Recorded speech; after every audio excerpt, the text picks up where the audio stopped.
आप सभी सुंदर मन सुंदर आत्मा को, साहसियों को जो ध्यान लगाते हैं, अपने घर परिवार को निभाते हैं, परम की शरण में जाने की इच्छा रखते हैं, सबको प्रणाम। साधु बनना, संत बनना कोई मुश्किल बात नहीं, लेकिन अपने कर्तव्यों को निभाते निभाते, अपने घर और गृहस्थी को निभाते निभाते हरि की शरण में रहना बहुत ही सुंदर बात है।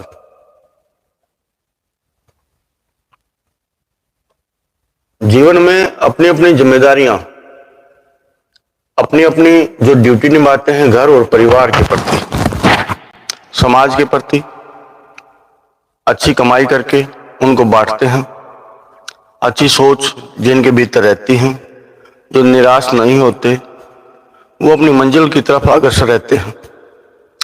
हम कितने कुशल हैं अपने कार्य में, कुशल रहना जरूरी है। अच्छाई और बुराई को समझना, बुराई से दूर रहना, समाज में अच्छाई बढ़ाना, बुराई को खत्म करना, ये अपने भीतर से शुरुआत होती है। बाहर इज्जतमान और सम्मान होना, ये अपने घर से शुरुआत होती है। जिसके घर में प्रेम बरसता है उसके लिए बाहर भी प्रेम बरसता है। जिसका घर में जो सुंदरता से निभाता है अपने घर परिवार अपने समाज को, वो बाहर भी उसको सब तैयार रहते हैं, एक्सेप्ट करते हैं। इज्जतमान और सम्मान से अच्छाई उसके सदा साथ रहती है। वो अच्छाई हमेशा उसके भीतर सबको दिखती है, वो सबको प्रेरणा देता रहता है। कमाई वो करनी चाहिए जो हम बांटें, शब्द वे बोलने चाहिए जो हम कहें 2 लोगों के सामने या 100 लोगों के सामने, 2 लोगों के सामने या 100 लोगों के सामने वो शब्द सत्य और अटल रहे, शब्द सत्य और अटल रहे। अटल होने के लिए आपको साधना की आवश्यकता होती है। जीवन के इस जन्म के अंत में हम देखते हैं हमने क्या किया, और सभी अच्छाई और बुराइयों का निष्कर्ष अंत में होता है, बीच में नहीं देखते। लेकिन जो समझ लेता हमें करना क्या है, जो समझ लेता हमें करना क्या है, अच्छाई करनी है, बुराई करनी है, बेकार का धन कमाना है, तो उसी दिशा में रहता है।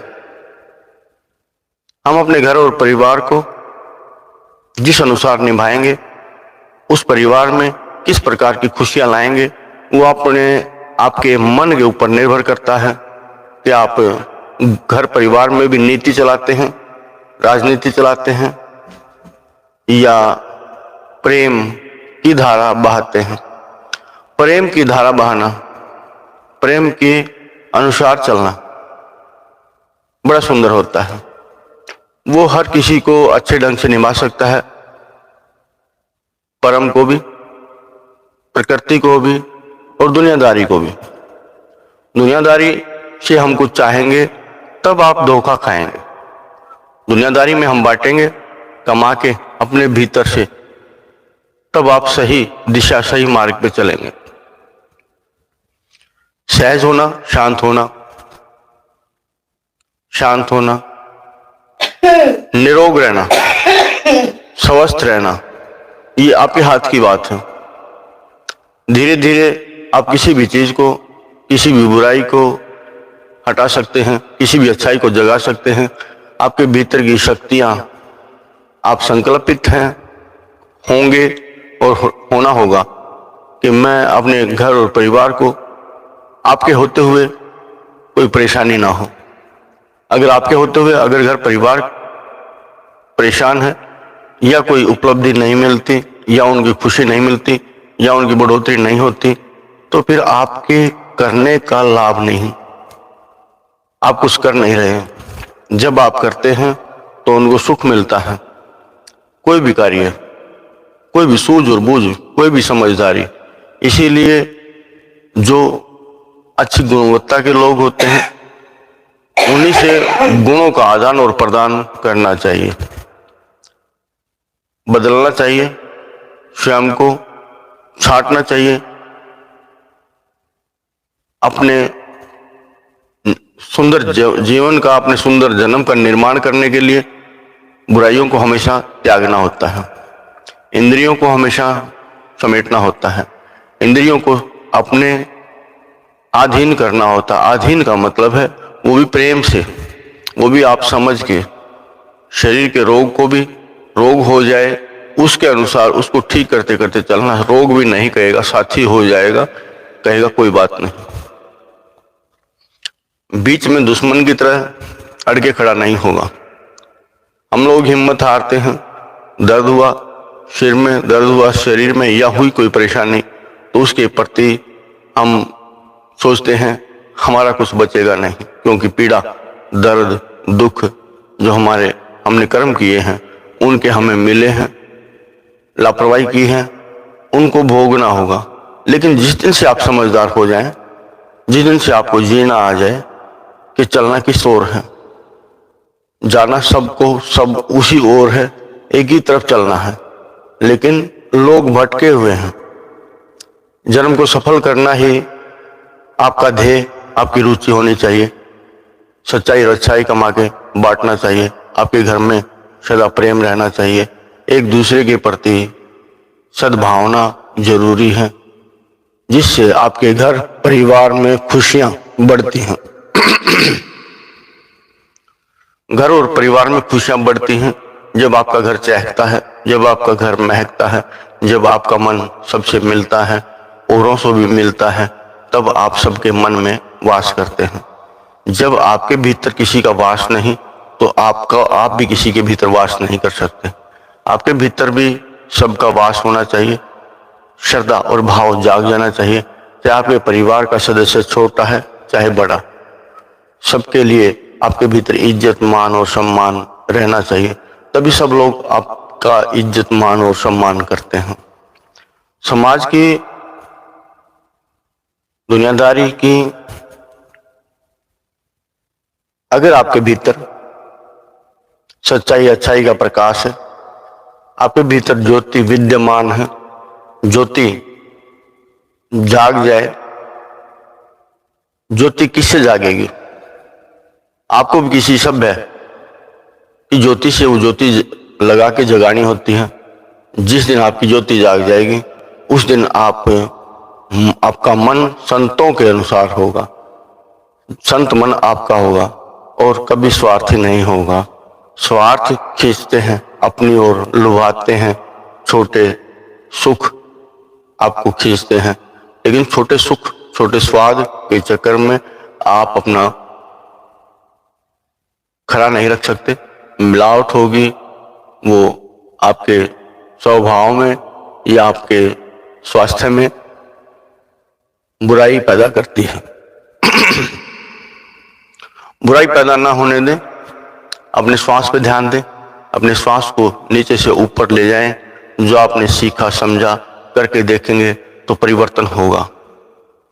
वो आप ही कर सकते हैं। आप सोचे कि कोई और कर देगा, लेकिन आपको ही करना है, आपको ही पहुंचना है। आपके बैठने का स्थान है आज्ञा, जहां तीसरा नेत्र होता है, वहां पे आप बैठेंगे और वहीं से आप निर्धारित करेंगे, वहीं से आप नियंत्रण कर पाएंगे। अपने जीवन को, अपने जन्म को बड़े सुंदर ढंग से चलाने के लिए आपको पुरजोर कोशिश करनी होती है। जब आपकी जीत चाहिए, हर किसी को आप भूल जाते हैं। जीतना है, बस जीतना है, उसी के लिए आप प्रेरित होते हैं। आपका मन भी आपको जिताने के लिए संघर्ष करता है। आपकी इंद्रियां भी आपके अधीन होती हैं। उस समय में कोई भी चीज अगर आपको रोकती है तो आप जीत नहीं पाते। इसीलिए संगठित होना भीतर से जरूरी है। जिस दिन आप भीतर से संगठित हो जाएंगे, फिर आप किसी से भी ना हारेंगे। विपत्ति चाहे छोटी हो चाहे बड़ी, जिम्मेदारी चाहे छोटी हो चाहे बड़ी, आप निभाएंगे।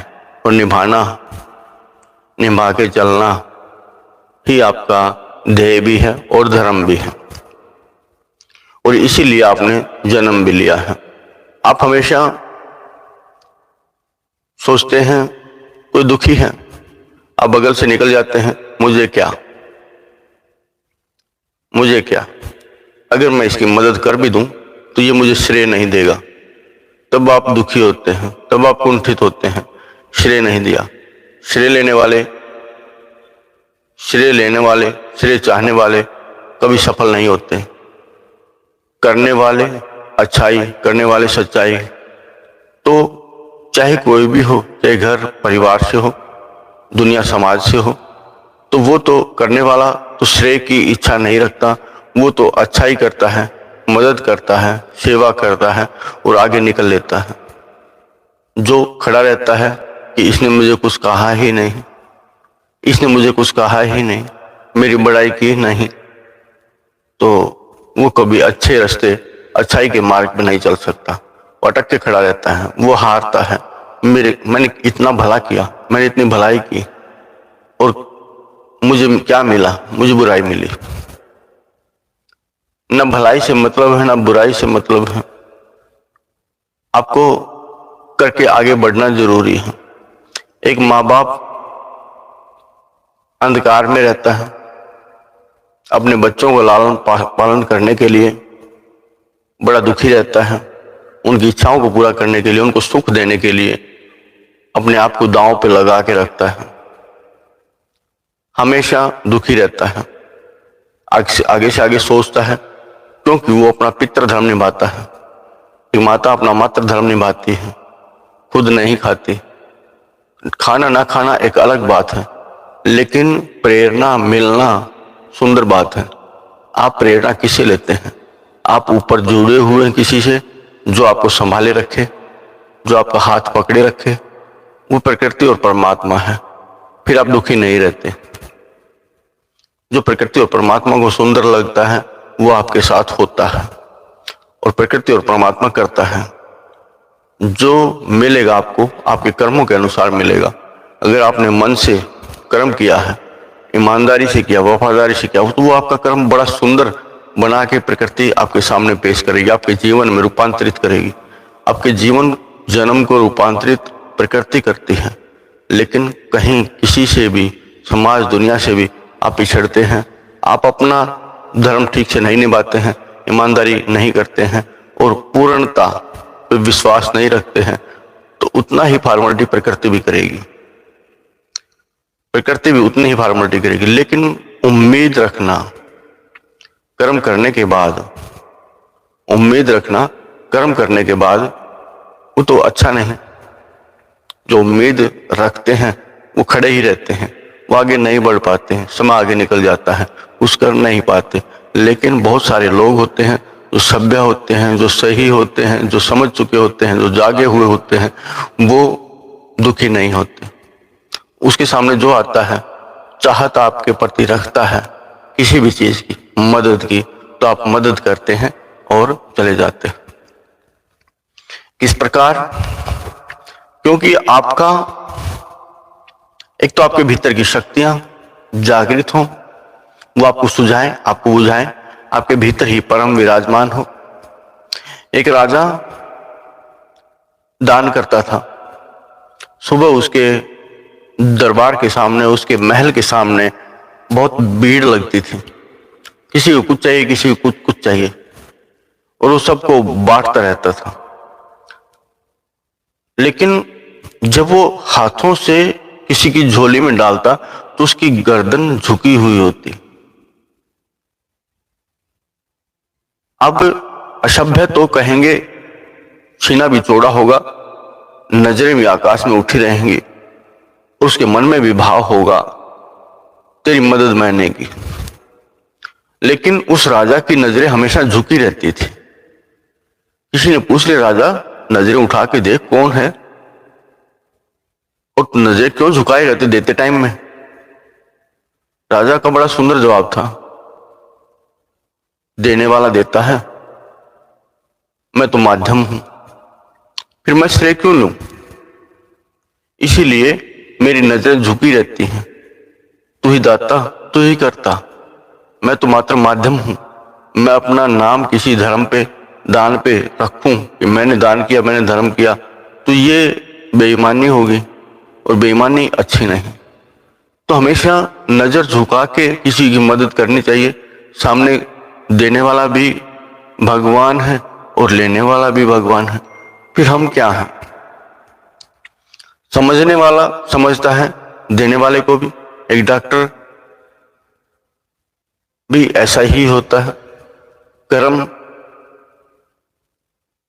करते वक्त जिसके ध्यान में परम है, उसका कर्म कभी गलत नहीं होता। अगर परम आपके भीतर सामर्थ्य ना दे तो आप क्या कर पाएंगे? दो समाज सुधारक भ्रमण करते थे, एक साधु की कुटिया में गए और साधु से पूछा उन्होंने, आपने भगवान को देखा है? साधु ने कहा, हाँ देखा है। कि हमें भी देखना है, हमें भी दिखाइए। अब साधु ने कहा, ठीक है, कल सुबह भोर के समय आ जाना, जब सूर्य निकलता हो तब। अगले दिन दो समाज सुधारक थे, वो साधु की कुटिया के द्वार पे आए। उन्होंने जाके देखा, साधु किसी काम में व्यस्त थे। वो काम क्या था? एक कोढ़ी चारपाई पे लेटा हुआ था। उन्होंने देखा, साधु ने बड़े प्रेम से साधु के कान में आवाज दी, बाबा उठ जाइए, सुबह हो गई है, भोर हो गई है, जाग जाइए, जाग जाइए बाबा, जाग जाइए। अब कोढ़ी जो सोया हुआ था, उनके कान में साधु ने आवाज दी, कोढ़ी जाग गया। उन्होंने देखा पूरा शरीर कोढ़ से, रोग से ग्रसित है। उसके बाद प्रणाम किया, कोढ़ी ने प्रणाम किया और साधु उसके शरीर से कोढ़ को साफ करता है, धोता है, मरहम लगाता है बड़े प्रेम से। उसका ध्येय एक ही है, उसका ध्येय एक ही है। बड़े ध्यान से समाज सुधारक देखते हैं। साधु उसकी सेवा करने के बाद द्वार पे आता है और पूछता है, आपने पूछा था भगवान देखा क्या? आपने देखना है? बोला हाँ। कि वो भगवान है, मेरा भगवान वो है। मैं अपने भगवान की सेवा करता हूं। सामने जो भी है, आप सेवा जिसकी करते हैं, भगवान मान के अगर सेवा करते हैं तो समझिए आप भी भगवान हैं। अब समाज सुधारक कोढ़ी के पास गए, कोढ़ी को पूछा, आपने भगवान को देखा है? हाँ देखा है। कैसा होता है? साधु की तरफ इशारा किया, ऐसा होता है। तो आपके चारों तरफ, आपके आमने भी सामने भी, आपका लेने वाला भी भगवान, आपका देने वाला भी भगवान। बस आपके भीतर भाव की रचना होनी चाहिए, भाव होने चाहिए, श्रद्धा होनी चाहिए। जैसा आप सोचेंगे वैसा ही कर्म करेंगे, जैसे विचार होगा। इसलिए विचार की साधना जरूरी है। साधना तो हर किसी चीज की होती है। साधना के बिना कुछ भी अधूरा नहीं रहता, कुछ भी पूरा नहीं होता। साधना होते ही, जब आपकी साधना पूरी होती है तो आप सभ्य कर्म करते हैं और सबको दिखता है। जब आप स्वयं पे विश्वास करते हैं और सच्चाई के रास्ते पे चलते हैं तो सब नमः आपके सामने करना शुरू कर देते हैं, आपके सामने सब झुकना शुरू कर देते हैं। लेकिन दो प्रकार, एक डर से भगवान का भजन करें, भगवान कुछ बिगड़ ना जाए, मेरा रोग बढ़ ना जाए, भगवान मेरे बच्चे बिगड़ ना जाए, भगवान मेरा खेत खलिहान सुंदर हो, अच्छा हो, और डर के भगवान का नाम लेते हैं। लेकिन भगवान का नाम निर्भय से लेना चाहिए। भगवान को उतना दोष दे, श्रेय तो देना चाहिए लेकिन दोष नहीं देना चाहिए। भगवान हमेशा आपको वही देगा जो आपके भाग्य में, जो आपके कर्म का फल होता है, कर्म का फल होता है। भगवान वही देगा जो आपके कर्म का फल होगा। आपने बोया वही काट लिया। प्रकृति बढ़ाती है, प्रकृति कर्म करती है। ऐसा नहीं है। प्रकृति का अनुभव कौन करता है? आपने अनुभव किया, आपने जानने की कोशिश की, आपके बच्चों को आपको किसने बढ़ाया? और हर किसी को प्रकृति अपने अंजाम तक पहुंचाती है। हर किसी को प्रकृति उसके मुकाम तक ले जाती है, प्रकृति साथ रहती है, आखिरी सांस तक वो उसके कर्मों के अनुसार उसको फल देती है। एक बूढ़ा आदमी हमेशा भगवान की भक्ति में लीन रहता है और भगवान भी उसके समीप रहता है, लेकिन वो बूढ़ा आदमी अगर गलत मार्ग पे होता है कि मैंने अपने परिवार की इतनी सेवा की और मेरा परिवार मेरी सेवा नहीं करता, वो चाहत रखता है तो उसको चाहत का कुछ मिलता नहीं, लेकिन वो बूढ़े में भी उस समय भी सेवा और भाव करता रहे तो उसको मिलता रहेगा। दुनियादारी दुनियादारी हमेशा जब तक किसी का आदर मान करती है, जब तक किसी से उसको मिलता रहे, चाहे आपका घर और परिवार है। बूढ़ा आदमी हमेशा अपना अनुभव, अपना कर्म, धन, संपत्ति, सुंदर ज्ञान अगर प्रदान करता रहता है, कमाई अपनी बांटता रहता है, तो समझिए उस बूढ़े आदमी की इज्जत मान और सम्मान बढ़ता रहता है। लेकिन जिस दिन से आप लेना शुरू करते हैं, उस दिन से आपका मान सम्मान घटना शुरू हो जाता है। जिस दिन से आपके भीतर चाहत जागती है, जिस दिन आपके भीतर लालच जागता है, उस दिन से आप घटना शुरू हो जाते हैं। लेकिन आप बांटिए, जिसको जो क्या चाहिए, क्या सेवा करूं। अगर किसी के पास धन नहीं है, बहुत सारे लोग होते थे पहले, साधु संत ऋषि मुनि तपस्या करते थे, भगवान भी परीक्षा लेता था। परीक्षा आपकी भी होगी, सत्यता की परीक्षा सत्यता की होती है। जो लायक होता है किसी चीज के, परीक्षा उसी की होती है। जो किसी चीज के लायक नहीं होता, उसकी परीक्षा नहीं होती। परीक्षा अपने आप होती है, परीक्षा अपने आप होती है। एक आदमी भोजन के लिए बैठता है, द्वार पे साधु आता है, आवाज देता है। एक आदमी तो दुदकार देता है, लेकिन उसने साधु को आदर मान और सम्मान के साथ बिठाया और जो अपना भोजन था वो उनको खिलाया। लो महाराज खाइए, और स्वयं पानी पी के उठ जाता है। वो चीज जो आपके पास है आप लुटा देते हैं। जो सारी चीजें हैं दुनियादारी की, जो आपके लिए बेकार होनी है, तो क्यों सहेज के रखें उन चीजों को, उन चीजों का लाभ लेने के लिए, क्योंकि वो बोया हुआ फिर आपको मिलेगा। लेकिन हम लोभी लालची इतने हो जाते हैं कि संग्रह करके रखते हैं, वो किसी के काम का नहीं रहता। आपका मन उसी में रहता है, मरने के बाद भी तड़पते और भटकते रहते हैं। हाय मैंने सब कुछ इकट्ठा किया, हाय मैंने अपना तन मार के, अपना मन मार के संग्रह किया। वो इंसान अपनी गति को खराब कर लेता है। लेकिन आप समझें, आप जो कर्म करते हैं उसका फल आपको मिलेगा, लेकिन आप अपने घर परिवार में, अपने समाज में ऐसे जुड़ जाते हैं कि बदले में चाहते हैं आपने वफादारी की कि सामने वाला भी वफादारी करे। सामने वाला वफादारी ना करेगा तो वो उसको वफादारी नहीं मिलेगी। आपने की है तो आपको अवश्य वफादारी मिलेगी, आपने ईमानदारी की आपको अवश्य ईमानदारी मिलेगी। लेकिन सामने वाला क्या करता है उस पर ध्यान हम रखते हैं हमेशा। लेकिन सामने वाले पे ध्यान रखना जरूरी नहीं है, अपने भीतर पे ध्यान रखना जरूरी है।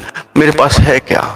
अगर कोई बुराई है, किसी के प्रति हमारे विचार गलत होते हैं, उन विचारों को स्वाह करें, खत्म करें। निंदा, द्वेष, दोष आपके भीतर है, वो आपका कुछ बिगाड़ नहीं सकता, वो आपको कुछ लेन देन नहीं कर सकता आपकी इच्छा के अनुसार।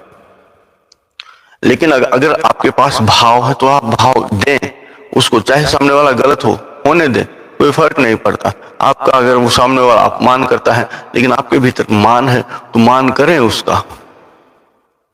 अगर सामने वाला आपसे द्वेष करता है तो आप द्वेष ना करें उससे, आप प्रेम करें उससे, क्योंकि आप प्रेमी हैं।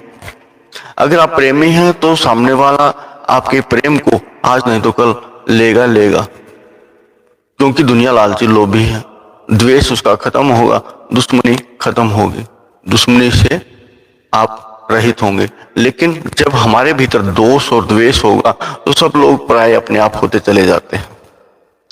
लेकिन हम चाहत के पीछे लगे रहते हैं, हम देंगे किसी को कुछ तो बदले में मिलेगा क्या? आप दुकानदारी करते हैं, आप व्यापार करते हैं, लेकिन व्यापार किस प्रकार का करते हैं कि कुछ दिया बदले में कुछ लिया। नहीं मिलता तब तक आप खड़े ही रहते हैं, इंतजार में रहते हैं। ये नहीं पता आपकी झोली में मोतियों की भरी हुई है। आपकी बुद्धि के विचार, किसी ने कोई शब्द, कोई कहानी सुनाई, दंत कथा सुनाई थी। एक राजा के घर, राजा के महल में एक साधु आया। साधु ने भिक्षा मांगी। राजा ने कहा ठीक है महाराज, रुकिए तनिक, आपको भिक्षा मिल जाएगी। साधु ने कहा राजा, मेरा ये पात्र है, मेरे इस पात्र को आज तक कोई भर नहीं पाया, मेरे इस भिक्षा पात्र को आज तक कोई भर नहीं पाया। अगर आप भरने का संकल्प लेते हैं, भरने का वचन देते हैं तो मैं रुकता हूं, नहीं तो मैं चलता हूं। राजा ने देखा छोटा सा पात्र है, बोला तू अन्न की बात करता है, मैं इसको हीरे मोतियों से भर दूंगा।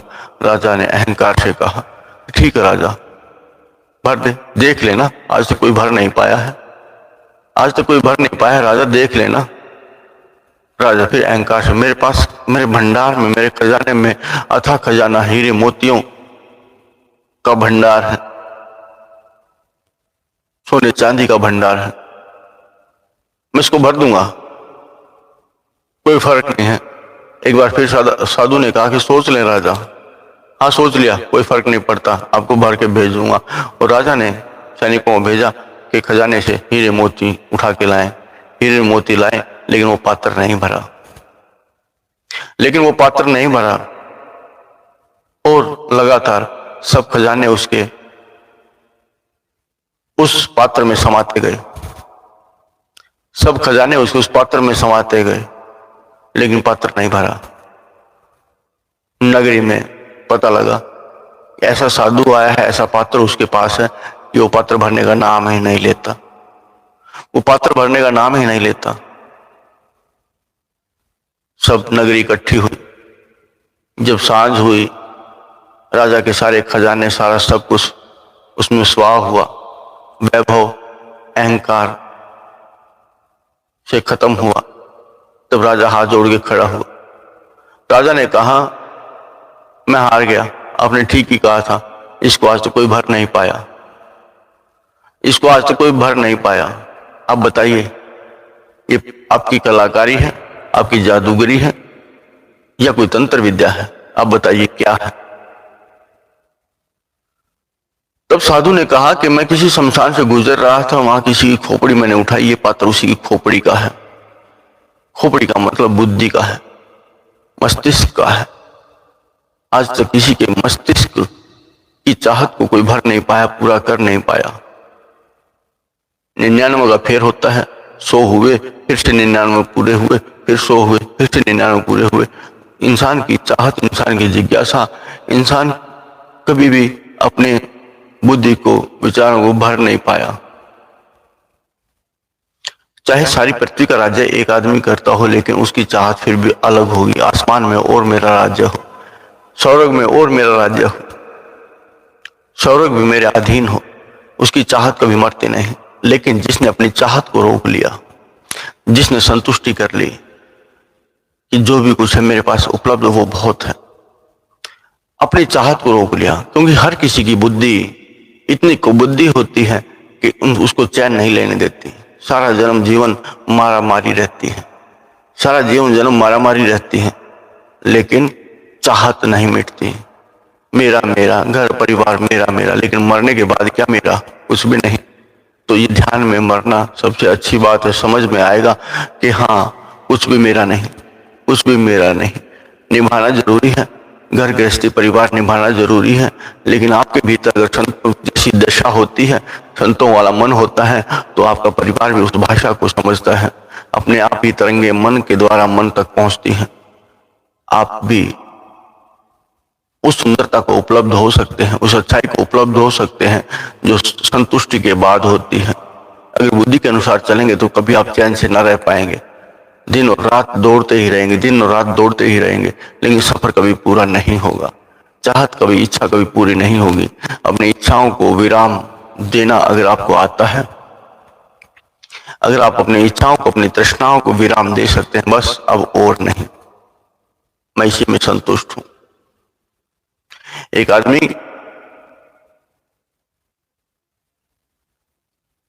सेठ बड़ा खुश, अथा संपत्ति उसके पास थी, अथा संपत्ति उसके पास थी। सैकड़ों मुनीम उसके घर काम करते थे। मुख्य मुनीम को बुलाया एक दिन कि मेरे पास संपत्ति कितनी है, आकलन करके मुझे बताओ। महीनों का समय लिया। मुख्य मुनीम ने कहा कि मैं 1 महीने का समय चाहिए मुझे, आपकी संपत्ति का आकलन करके मैं आपको बता दूंगा। पहले की बात होती थी, 1 जन्म 2 जन्म के चर्चे होते थे। मुनीम आया 1 महीने बाद, राजा सेठ के पास पहुंचा और सेठ से कहा, सेठ आपकी 7 पीढ़ियां बैठ के खा सकती हैं, आपके पास इतनी संपत्ति है। सेठ बड़ा खुश हुआ, सेठ बड़ा खुश हुआ। 1 दिन चला, 2 दिन, 3 दिन, 4 दिन चला, लेकिन पता नहीं अचानक उसका बुद्धि में एक विचार आया, चाहत जगी, 7 पीढ़ी तो मेरी खा लेंगे, लेकिन 8वीं पीढ़ी क्या खाएगी? क्यों ना मैं अपनी 8वीं पीढ़ी का भी जतन करूं। सबको बुलाया कि मेरी 8वीं पीढ़ी भी बैठ के खाए, मुझे ऐसा कुछ जतन कर बताओ। मेरे से बहुत पैसा धन ले लो, लेकिन मुझे ऐसा जतन बताएं कि जो मेरी 8वीं पीढ़ी भी बैठ के खाए। सब जगह घूमा, पैसे धन की पोटली बांधे बांधे, मेरे धन ले लो, लेकिन मेरी 8वीं पीढ़ी बैठ के खाए, ऐसा जतन करो।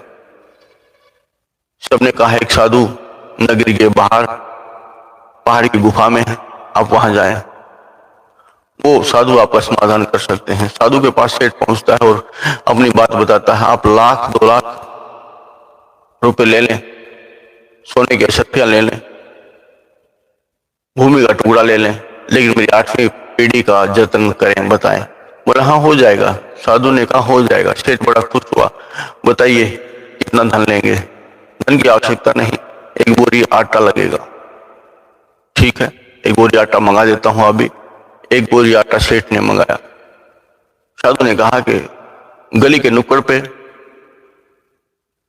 एक बुढ़िया माँ रहती है, ये आटा उसे दे दो, दान करो। बुढ़िया माँ के पास आटा लेके जाते हैं। सेठ भी गया और सेठ ने कहा, माता मैं आपके 6 महीने का जतन करके आया हूं, 6 महीने आटा आपका चलेगा और खत्म नहीं होगा। बुढ़िया माँ ने कहा मुझे नहीं चाहिए, मुझे नहीं चाहिए। सेठ वापस साधु के पास पर आधी बोरी ले ले।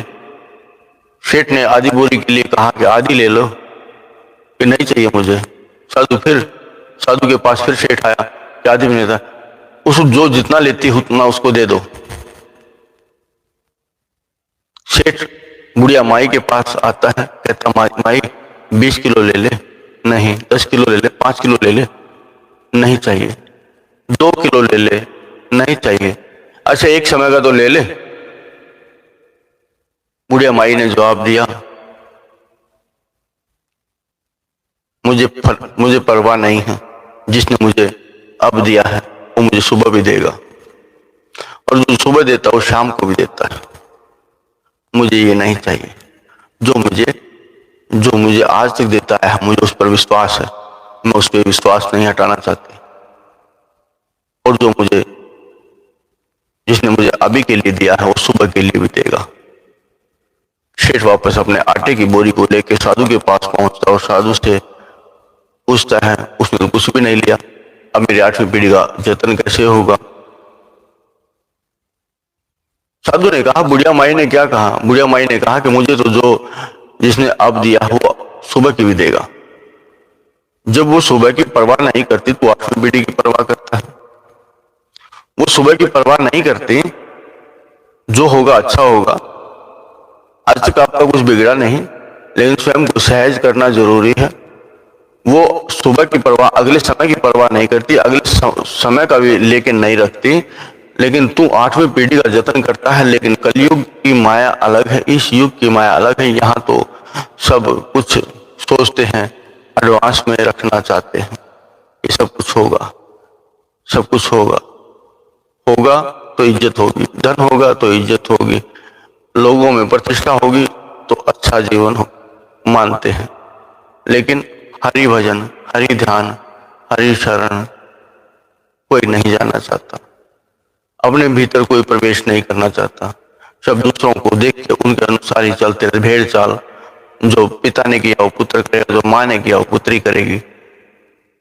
अपने आप ही एक्सेप्ट कर लेते हैं, अपने आप ही गुणवत्ता उनके भीतर आ जाती है।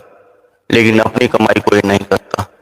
अपनी कमाई का मतलब एक बेटा अपनी कमाई सुंदर अच्छाई करके ज्ञान और ध्यान कमाने के बाद अपने माता पिता को अर्पित करे, ये मेरे माता पिता के लिए। लेकिन यहाँ तो सब अभिमानी है। पिता ने अपने पिता के सामने अभिमान किया, आगे बेटे ने भी अपने पिता के लिए अभिमान किया। लेकिन हाँ, कुछ रहते हैं सब है, वो अलग बात है। लेकिन अधिकता उन लोगों की है जो अपने परिवार से हट जाते हैं। जब उनको जरूरत होती है मिलता नहीं, देते नहीं। मुझे नहीं चाहिए तेरा कुछ भी, मैं अपना अलग जीवन बनाऊंगा, अलग दुनिया बसाऊंगा। और अपनी दुनिया ऐसी बसाता है कि बच्चों पे ही ध्यान करना रखना शुरू कर देता, उन्हीं पे ही वो अपना धन संचय करता है। लेकिन पिता अपने पुत्रों के लिए करता है, लेकिन अपने पिता के लिए वो कभी नहीं करता। जिसका भाव श्रद्धा अपने पिता के लिए है, अपने बच्चों में अपने प्रति भाव देखने की आवश्यकता नहीं, वो अपने आप ही हो जाएगा। तो ये बात थी संतुष्टि की, सब्र की, शांति की। अगर आपकी बुद्धि में विचारों का संग्रह खत्म हो, विचारों का संग्रह खत्म हो, बुद्धि संतुष्ट हो, जो कुछ मेरे पास है, जैसा मेरा शरीर है बहुत सुंदर है, बहुत अच्छा, जो परम ने दिया है बहुत ही सुंदर दिया है, हर बात में आप संतुष्टि रखते हैं, हर बात में उसका आभार रखते हैं, हर काम में उसका आभार उसको देते हैं। पिता बहुत दिया है, पिता तेरी कृपा, पिता तेरी कृपा। तो आप सही मार्ग पे हैं, आप सहज होते हैं, आप शांत होते हैं। बहुत सुंदर बात है। आपका ख्याल परमात्मा परम पिता रखने वाला है, लेकिन पूर्ण विश्वास आपका होना जरूरी है।